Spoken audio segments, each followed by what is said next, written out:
Bonsoir ou bonjour, chers spectateurs et spectatrices de l'Église presbytérienne du Sénégal. Dieu, par grâce, a un grand privilège ce soir de partager avec vous la parole de Dieu. Nous allons prier.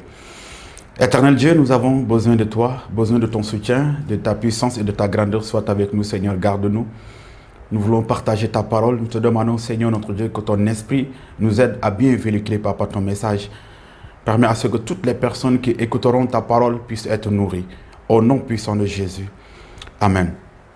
Nous allons directement lire la parole de Dieu. Genèse chapitre 19, le verset 1 à la fin, dit: Les deux anges arrivèrent à Sodome sur le soir. Et l'autre était assis à la porte de Sodome. Quand l'autre les vit, il se leva pour aller au-devant d'eux et se prosterna la face contre terre. Puis il dit: Voici mes seigneurs, entrez, je vous prie, dans la maison de votre serviteur et passez-y la nuit.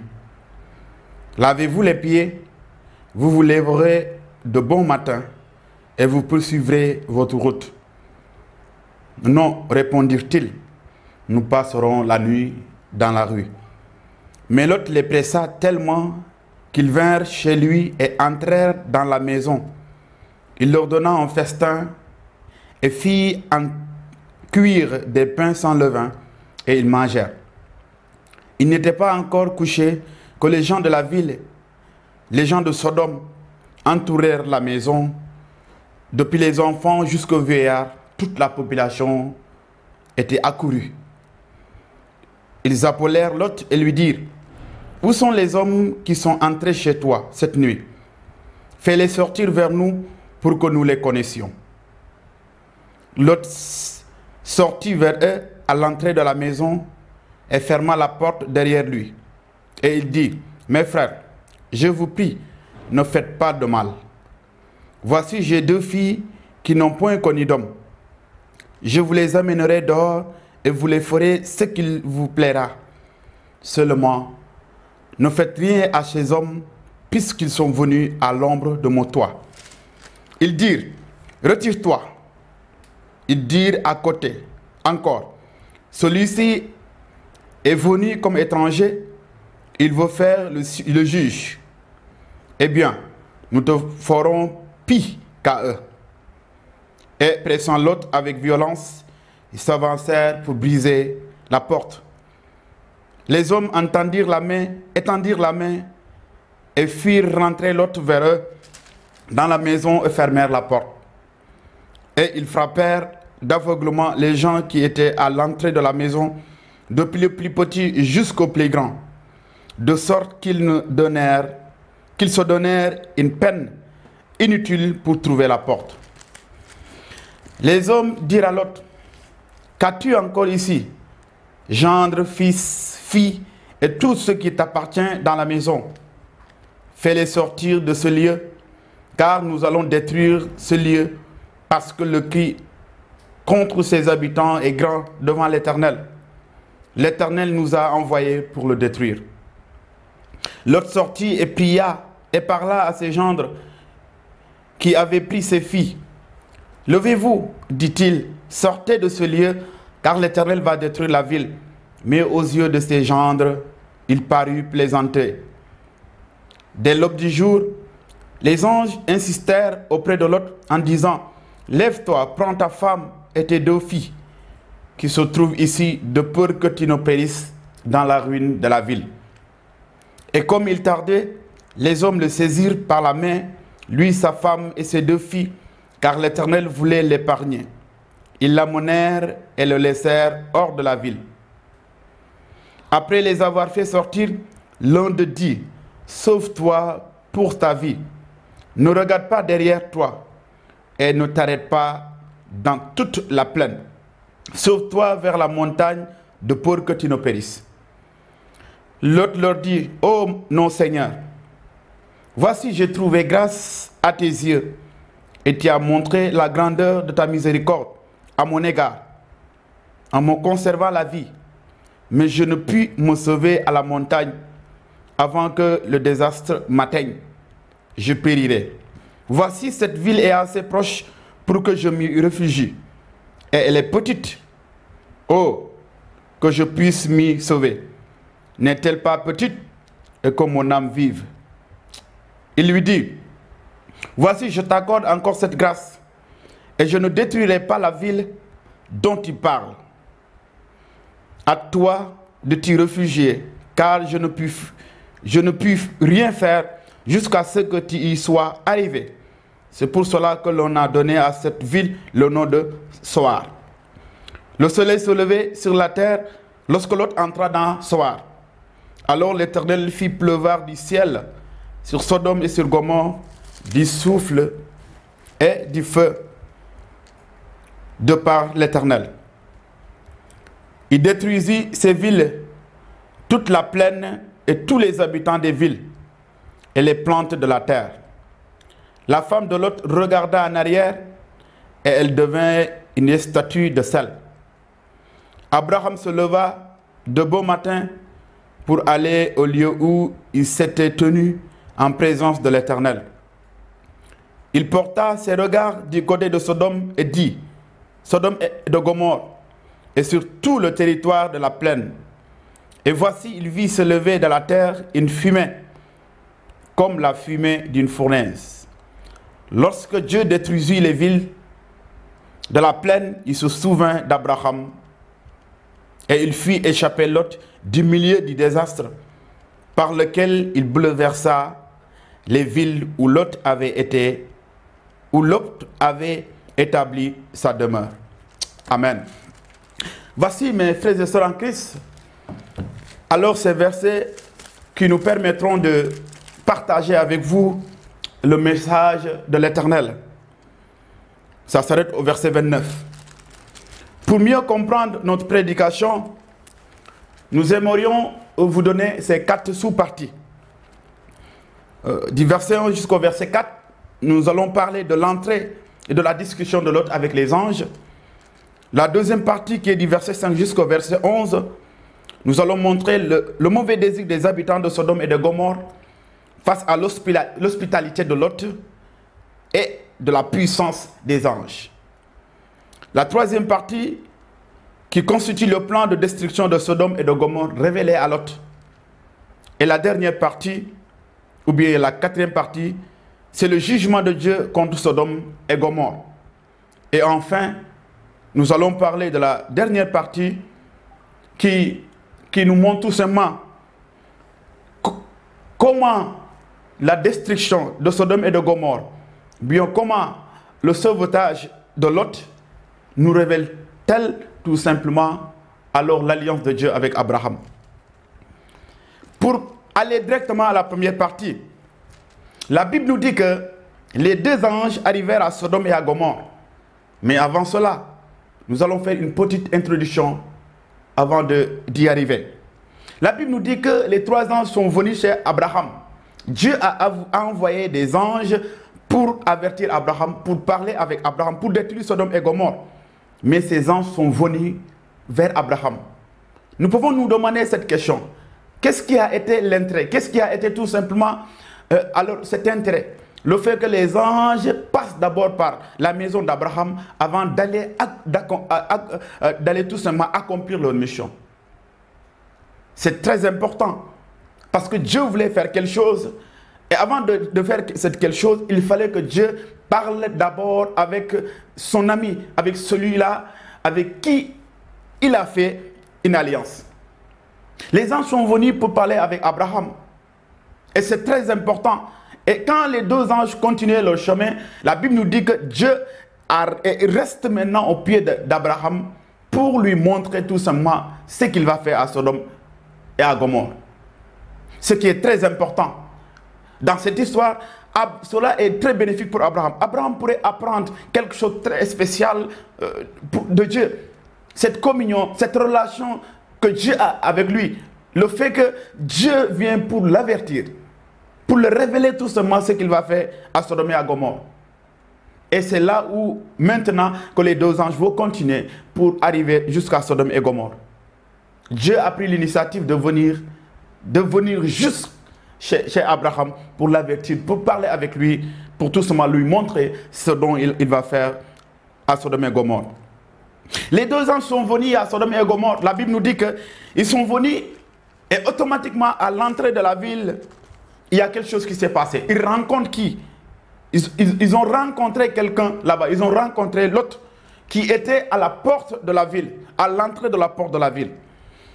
Et dans cette porte, dans cette entrée de la porte de la ville, il y avait des choses qui se réglaient là-bas. La Bible nous montre clairement, dans 2 Samuel 15, le verset 2, que les affaires juridiques et des affaires publiques se réglaient au niveau de l'entrée de la porte de la ville. Ça, c'est un. La deuxième chose aussi, Juge chapitre 19, le verset 15, nous dit que c'est là où les étrangers recevaient d'aide. Quand, par exemple, quelqu'un vient dans un pays et en réalité, il ne connaît personne là-bas, c'est là-bas qu'il pouvait tout simplement partir. Pour qu'au moins quelqu'un va la trouver là-bas pour l'aider tout simplement, pour l'héberger, pour qu'il puisse passer la nuit chez lui. Donc c'est là où l'autre était. Cela nous montre, mes amis, l'importance de connaître d'abord la nature de l'autre. Peut-être les anges ont trouvé d'autres personnes sur le chemin, ont croisé d'autres personnes sur le chemin, mais cette fois-ci, d'une manière spéciale, ils ont trouvé l'autre et l'autre a reconnu véritablement que ces gens venaient de Dieu. Ce qui est très important. Qui a dit à l'autre que ces personnes sont des anges? Parce que Dieu avait tout préparé.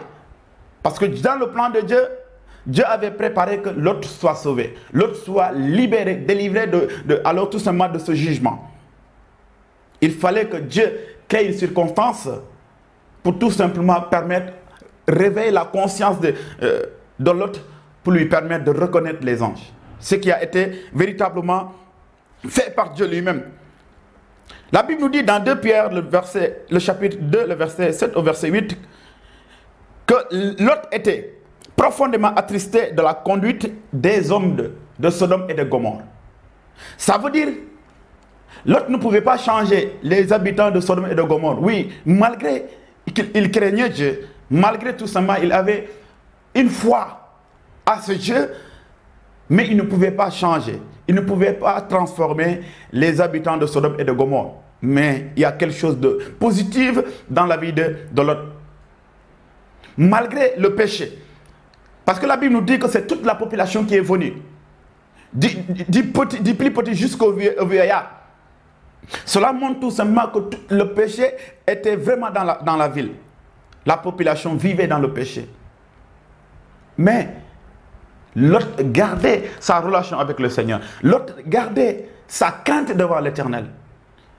Et ça, c'est quelque chose qui est très spécial, très important. Nous pouvons vivre dans le monde. Oui, des fois, nous n'avons pas la capacité de changer les gens. Des fois, nous n'avons pas la capacité de transformer la vie des gens. Oui, mais nous pouvons toujours rester une lumière. Quand la Bible nous dit que vous êtes la lumière de ce monde, quand on parle de lumière, c'est parce qu'il y a des ténèbres. La lumière n'a pas d'importance s'il n'y a pas de ténèbres. S'il n'y a pas de ténèbres, la lumière n'a pas d'importance. Donc nous sommes des lumières dans le monde. L'autre était une lumière à Sodome et Gomorrhe. Malgré que les ténèbres remplissaient cette ville, mais l'autre gardait toujours cette lampe allumée. Ce qui est très important. Donc il n'a pas pu changer les gens de Sodome et Gomorrhe, mais il a gardé sa crainte de Dieu dans sa vie. Il a resté ferme dans cette assurance. Il a resté ferme dans sa foi devant son Dieu. L'autre fois, les gens, il donne le même discours qu'Abraham. Il a dit, non, venez mes seigneurs. Il se prosterna devant les anges, comme avait fait Abraham. Il dit, venez, ne passez pas, mes seigneurs. Venez passer la nuit chez moi. Vous allez vous laver les pieds, après, vous allez manger, et demain, vous allez continuer votre chemin. Il était ignorant de la mission des anges, mais il a accompli sa mission. Il était un homme hospitalier. Il était un homme gentil vis-à-vis des étrangers. Et ce qui est aussi très important. Mais les anges ont refusé la demande de l'autre. Mais l'autre insiste pour dire non, venez. Et par la fin. Et à la fin, il a convaincu aux anges. Et les anges ont décidé. On accepté d'aller tout simplement passer la nuit chez lui.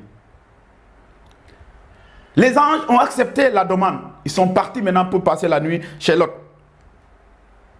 Nous allons maintenant attaquer la deuxième partie, du verset 5 au verset 11, qui nous parle, qui nous dit tout simplement l'hospitalité de Lot et la puissance des anges face aux mauvais désirs des habitants de Sodome et de Gomorrhe. C'est très important, mes amis. Malgré la méchanceté, face à la méchanceté de ses habitants, face tout simplement au péché de ses habitants, à la vie pécheresse de ses habitants, à la vie ténébreuse de ses habitants, Lot a allumé sa lampe. Lot a montré une hospitalité très importante en accueillant les anges. Et ce qui est très important, dans cette vie, dans ce monde où le diable règne, dans ce monde où le péché domine, dans ce monde où les gens font du n'importe quoi, quelle doit être notre attitude? Est-ce que nous devons dire non, on ne peut rien contre ça, donc nous allons rester dans notre coin? Non, allumons nos lampes. Vivons comme le Seigneur le veut. Vivons pour la gloire de Dieu et révélons Dieu dans tout ce que nous sommes en train de faire, malgré la mauvaise vie de ces gens qui nous entourent. Nous devons toujours allumer nos lampes. Et c'est très important. La Bible nous dit qu'est-ce que les hommes ont fait. Les hommes de la ville encerclent la maison de Lot, exigent que ces visiteurs leur soient livrés pour des rapports sexuels. Les gens sont venus, toute la population, la Bible nous dit, sont venus encercler la maison de Lot. Oui, c'est important. Quand on a un étranger, par curiosité, les gens viennent pour voir, pour parler avec l'étranger, pour lui souhaiter la bienvenue. C'est quelque chose qui est normal. Mais cette fois-ci, on voit que ce n'était pas le motif de la venue de ces habitants. Ils sont venus pour autre chose. Au lieu de venir pour tout simplement vivre l'hospitalité avec les étrangers, ils sont venus pour autre chose.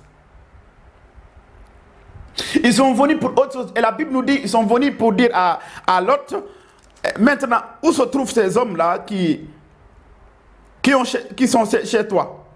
On a entendu qu'il y a des hommes qui sont ici, chez toi. Nous voulons savoir maintenant où ils se trouvent actuellement. Et il ne s'arrête pas là, mais il dit, nous voulons tout simplement avoir des relations sexuelles avec ces hommes. Et la Bible a précisé en disant, hommes avec petit h. C'est des hommes qui sont venus pour demander à Lot de faire sortir les anges qui sont des hommes qui se trouvent dans sa maison pour qu'ils puissent tout simplement avoir des relations sexuelles avec ces hommes. Ça, c'est ce qu'on appelle aujourd'hui l'homosexualité. Cela montre tout simplement ce monde, cette vie, cette pratique honteuse, cette contre nature existait depuis très longtemps. Mais Lot a défendu. Nous allons voir que Lot va essayer de défendre tout simplement Dieu, de défendre sa foi par des actions humaines. Mais nous allons révéler quelque chose de très important. Les habitants de Sodome étaient sur le point de casser la porte. Ils ont forcé à Lot. Et la Bible nous dit que Lot a demandé quelque chose. Lot lui dit non. Regardez, moi j'ai ici 2 filles.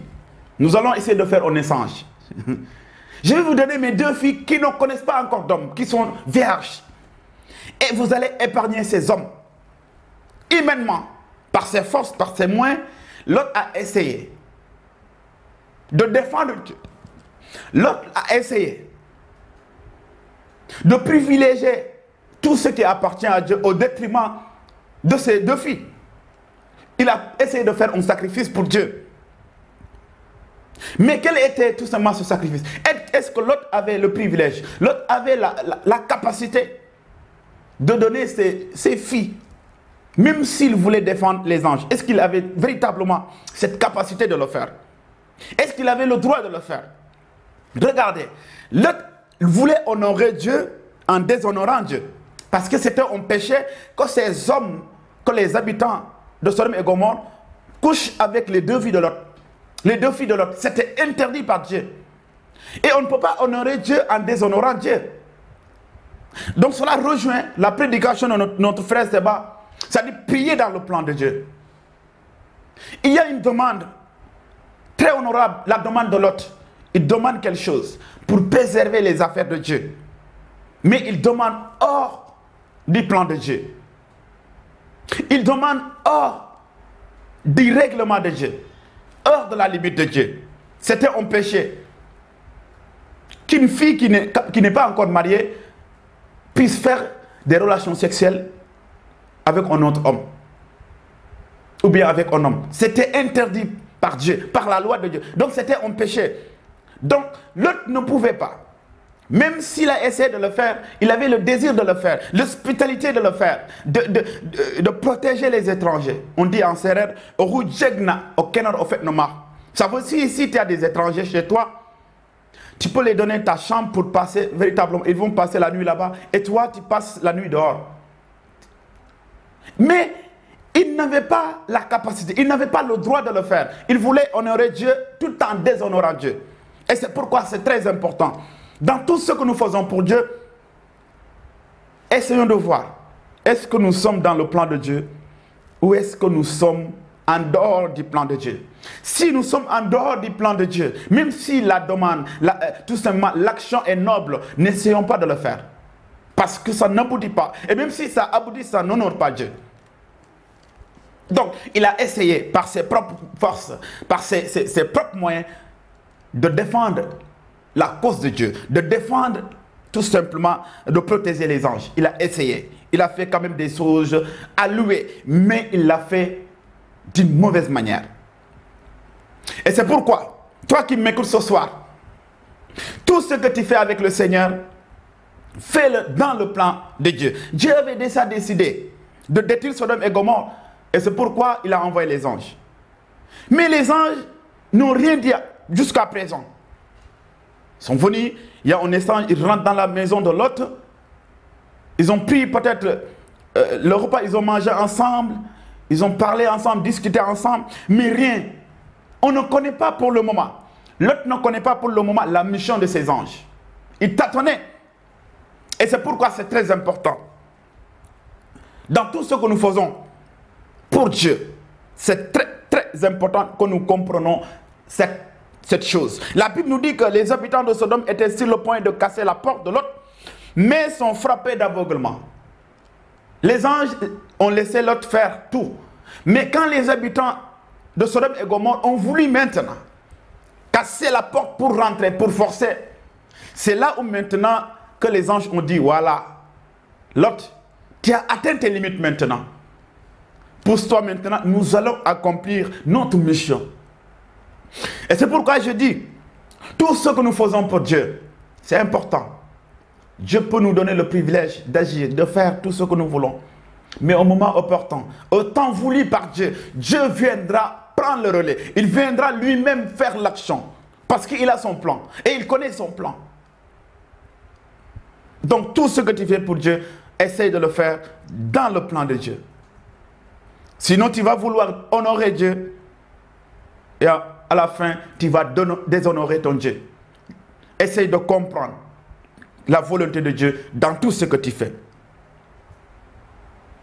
Donc les anges ont pris maintenant le dessus, ont pris maintenant les choses à la main.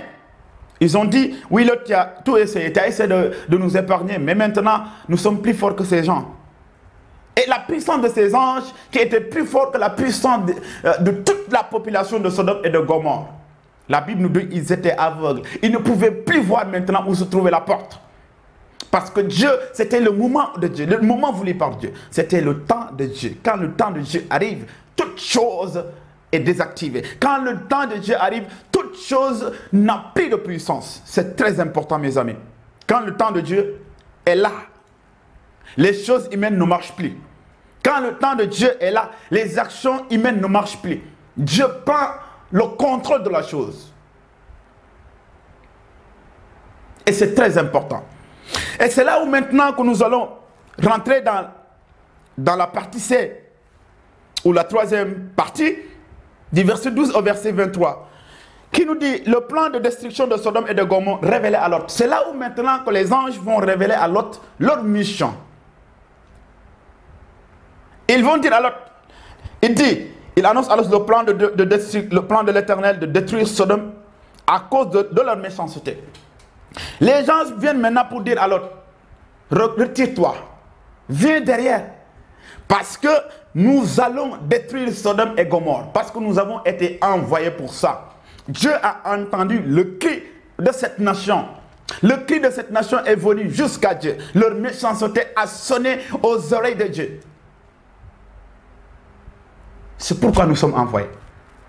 Il commence maintenant à révéler le plan de Dieu à Lot. Abraham était déjà au courant, mais Lot n'était pas encore au courant. Il vient d'être informé de ce plan. Ce qui est important. Lot fait un effort de mettre en garde les hommes engagés à marier ses filles, mais il pense qu'il plaisantait. Le verset 14. La Bible nous dit que Lot a essayé maintenant de convaincre les amants de ses filles pour les dire attention, Dieu va détruire Sodome et Gomorrhe. Je vous demande, s'il vous plaît, venez avec nous pour être épargnés de ce jugement. Je ne veux pas que vous périssiez dans ce malheur.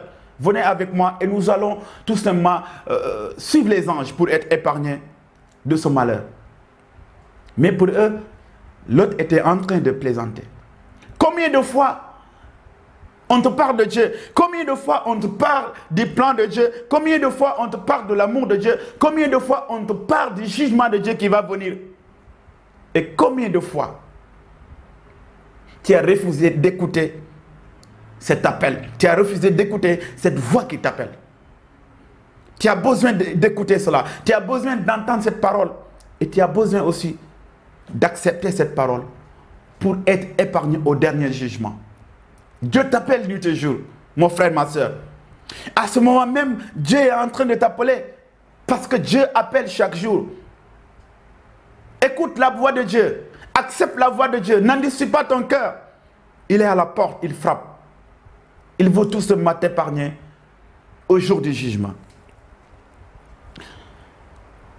Mais la Bible nous dit, ce qui est très important, la Bible dit que les anges sont venus parce que Lot et ses deux filles et sa femme tardaient tout simplement à répondre à l'appel des anges. La Bible nous dit que ce sont les anges qui sont venus pour saisir Lot et ses deux filles et sa femme par la main pour les faire sortir de cette ville.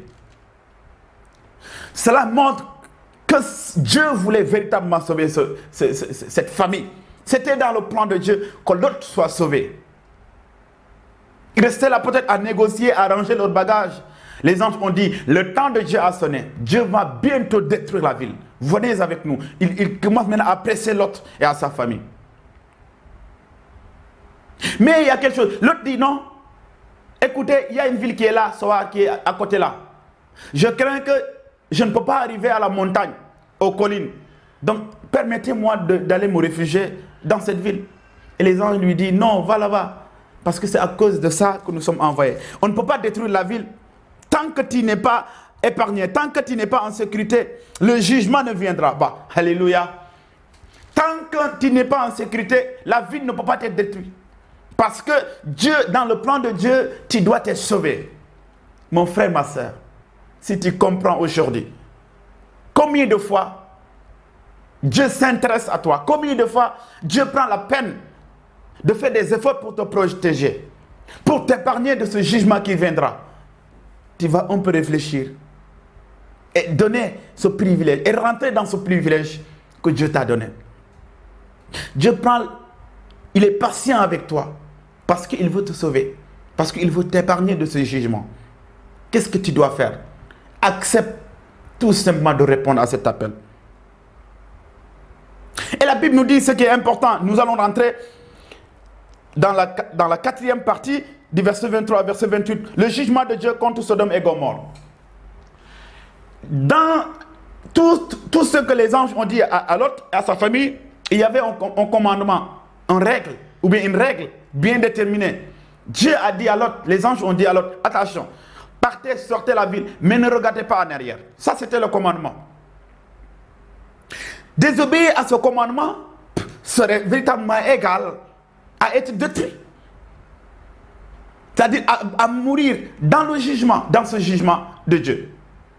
Il ne fallait pas regarder en arrière.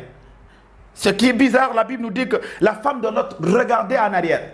À un moment donné, elle a regardé en arrière. Et la Bible nous dit qu'elle est devenue une statue à ce moment précis. Qu'est-ce que nous pouvons apprendre, mes amis, de cette chose? C'est-à-dire, la femme était en dehors du pays La femme, d'une manière physique, il était en dehors du pays, mais en réalité, son corps, son cœur, son esprit était encore dans la ville de Sodome et de Gomorrhe. Physiquement, il est sorti, excusez-moi, mais spirituellement, il est dans la ville de Sodome et Gomorrhe. Ses actions le montrent. Et ça, c'est très important. Tout ce que nous faisons avec le Seigneur, faisons-le avec notre cœur et notre esprit. Des fois, le physique ne règle pas la situation. Des fois, ce que les gens voient ne règle pas la situation. Mais des fois, il nous faut rentrer dans cette communion véritable avec le Seigneur. Dans cette relation sincère avec le Seigneur. Elle est sortie, mais elle est toujours dans la ville de Sodome et de Gomorrhe. Toi aujourd'hui, pose-toi cette question. Tu es avec le Seigneur, tu es sorti des ténèbres, oui. Mais est-ce que jusqu'à présent, ton esprit, ton cœur n'est pas encore, ne sont pas jusqu'à présent dans les ténèbres? Pose-toi cette question. La Bible nous dit, celui qui cultive et regarde en arrière, il n'est pas digne de rentrer dans le royaume de Dieu. C'est-à-dire le royaume de Dieu n'est pas pour lui. On ne peut pas cultiver et regarder en arrière. Sinon, on risque de détruire tout ce qu'on est en train de cultiver. Ce qui est très important. La femme avait des bagages à Sodome et Gomorrhe. Il y avait peut-être des choses, des amis disaient, oh, mon ami là va mourir. Oh, mes bijoux. Oh, mes bagages. Et cela a rempli son cœur. Et il a désobéi à la loi de Dieu. Elle a désobéi à cela que Dieu a dit à Lot. Et voici les conséquences. C'est pourquoi, mon frère, ma soeur, ne désobéis pas à la loi de Dieu. Écoute Dieu. Il veut te sauver. Tu as le privilège d'être sauvé. Mais il va te falloir une chose très importante. C'est d'obéir à Dieu jusqu'à la fin de tes temps. La fin de ta vie. La Bible nous dit que ceux-là qui seront sauvés, c'est ceux qui persévéreront jusqu'à la fin des temps. Il te faut la persévérance jusqu'à la fin des temps. La femme de l'autre, elle est de persévérer jusqu'à la fin. Elle a désobéi. Et elle a subi le jugement de Dieu. Le jugement de Dieu arrive. Marche avec Dieu. Marche sur le chemin de Dieu. Obéis Dieu. Reste tes yeux fixés sur ce principe, sur ce but qui est devant toi. Sur ce plan qui est ficelé par Dieu. Qui est un plan qui te permettra d'être sauvé. Notre dernière partie qui se trouve au verset 28, que nous allons lire parce que c'est vraiment un verset qui est très capital dans cette histoire. Le verset 29 du Moïse, la Bible nous dit, lorsque Dieu détruisit les villes de la plaine, il se souvint d'Abraham et il fit échapper Lot du milieu du désastre, par lequel il bouleversa les villes où Lot avait établi sa demeure. Dieu détruit, c'est vrai, les villes de Sodome et Gomorrhe, mais il se souvint d'Abraham. Là, on nous parle d'Abraham. Et en réalité, c'est Lot qui est sauvé, ce n'est pas Abraham. Abraham est dans sa maison, dans sa demeure. Il n'est pas à Sodome et Gomorrhe. Il n'est pas dans cette ville. Il n'est pas en Sodome et Gomorrhe. Mais la Bible nous dit que Dieu se souvient d'Abraham. Et ce qui est très important et capital dans toute cette histoire, mes amis, il y a beaucoup de leçons à tirer. Mais la leçon la plus importante, c'est de voir la relation que Dieu a avec Abraham à travers l'alliance. L'alliance est quelque chose de capital. Nous pouvons définir l'alliance par plusieurs manières. Il y a une alliance entre l'homme et sa femme. Il y a une alliance entre deux pays. Mais cette fois-ci, nous parlons de l'alliance de Dieu avec l'être humain, avec cette personne, celle-là qui a été créée à son image. Le suzerain et le vassal.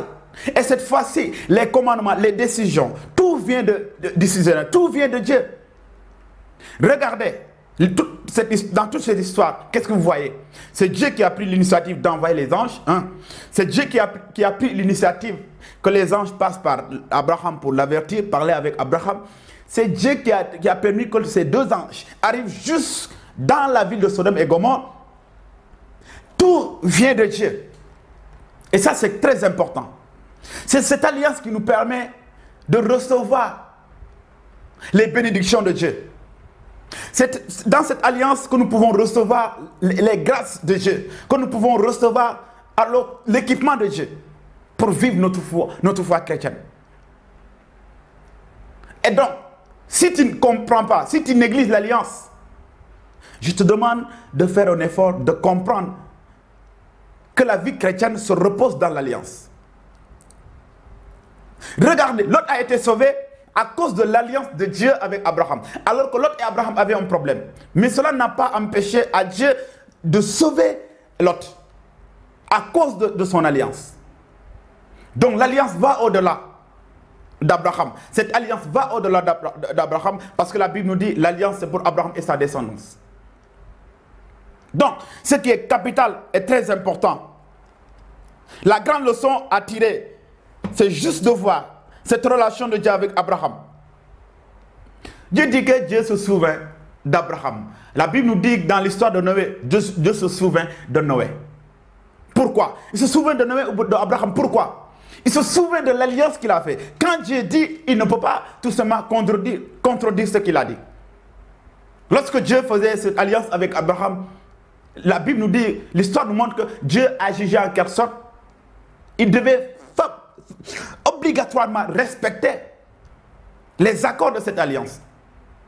C'est pourquoi il est passé entre les animaux coupés. Au cas contraire, il pouvait être coupé comme les animaux. Et Dieu ne peut pas être coupé. Donc Dieu respecte ses engagements. Dieu respecte tout simplement les accords de cette alliance. Et c'est pourquoi il est venu en aide. Il est venu sauver l'autre à cause d'Abraham. À cause de son alliance. De cette même manière, pour faire une petite application, toi qui m'écoutes ce soir, essaie juste de comprendre une chose. Pour échapper au jugement de Dieu, pour échapper au dernier jugement, il y a quelque chose qui est déjà préparé par Dieu. Il y a un plan qui est déjà préparé par Dieu qui te permettra d'être sauvé de ce jugement. Et ce plan a été fait à travers l'alliance que Dieu a fait avec nous, en pensant par Jésus-Christ. Jésus a accepté de venir dans ce monde, il a accepté de verser son sang. Il a dit maintenant, ce sang c'est le signe de l'alliance. Voici l'alliance nouvelle que je fais avec vous, qui est ratifiée par le sang, par mon sang qui est versé sur la croix.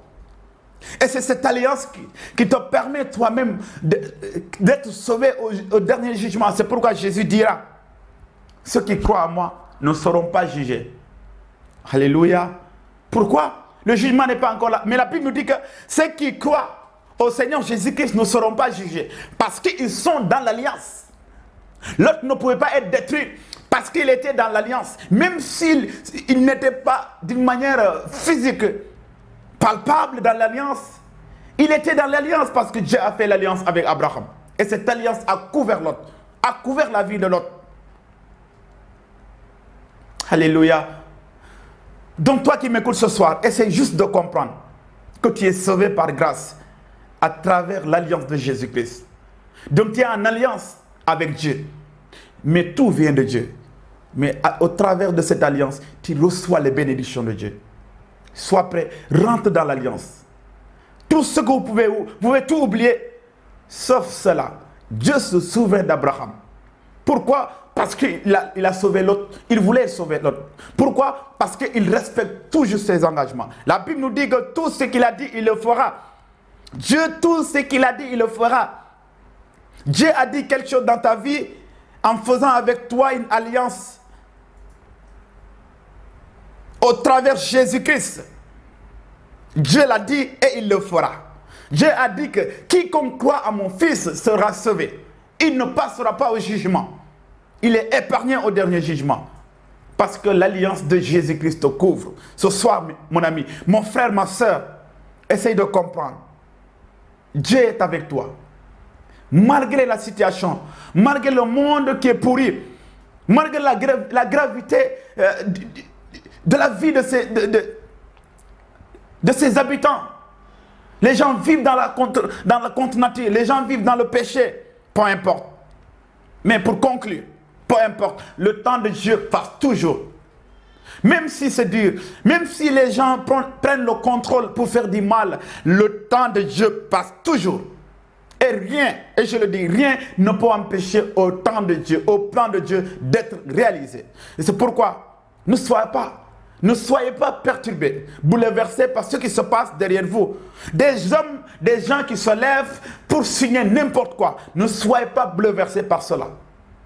Ne pensez pas que non, comme ça veut dire le plan de Dieu sera détruit, anéanti, jamais au plus grand jamais. Et Dieu a son plan et le temps de Dieu passe toujours. Malgré la vie mauvaise de ses habitants, le plan de Dieu a passé. Et le plan de Dieu passera toujours.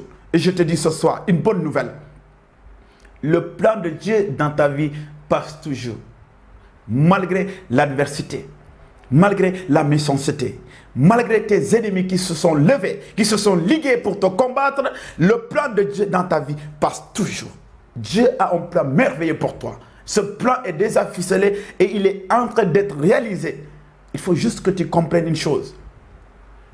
Quand à côté de toi, il y a quelqu'un qui est là pour te dire, suis-moi, suis ce chemin, suis-le, obéis-le et il va te sauver comme il a sauvé l'autre.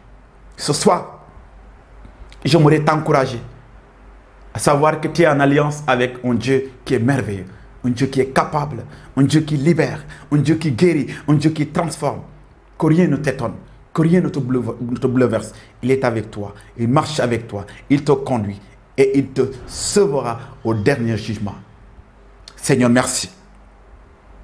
Merci Seigneur, notre Dieu, de ta parole ce soir. Nous te sommes reconnaissants, nous savons que Seigneur, tu as parlé avec tout un chacun de nous ce soir. Tu as parlé avec moi en premier lieu et tu es en train de parler à toutes ces personnes qui m'écoutent, Seigneur. C'est parce qu'il y a des gens qui sont bouleversés par ce qui se passe derrière ce qui se passe dans le monde actuel. Ils pensent peut-être que ton plan est à côté, ton plan ne peut pas être réalisé. Mais nous te demandons, Seigneur, que tu ouvres les yeux, que tu ouvres leur esprit, Seigneur, que tu les fais connaître ta parole qui est puissante, ta parole qui est merveilleuse, ta parole qui est magnifique, Seigneur notre Dieu. Permets à ce que cette personne soit consolée ce soir, au nom de Jésus. Merci Seigneur notre Dieu parce que tu nous as épargné du dernier jugement à travers l'alliance que tu as fait avec nous à la personne de Jésus-Christ. Merci Seigneur Jésus pour ton sang, pour l'alliance que tu as fait avec moi. Je ne le méritais pas, mais tu l'as fait parce que tu voulais me sauver. Tu t'es sacrifié pour me sauver, comme les uns se sont sacrifiés pour sauver l'autre, tu l'as fait pour me sauver. Merci Seigneur pour cela. Nous disons que toute la gloire te revienne. Merci et sois béni à jamais. Merci Seigneur notre Dieu et bénis toutes ces personnes qui m'écoutent ce soir. Que toute la gloire te revienne. Au nom puissant de Jésus, nous disons Amen. Soyez tous bénis.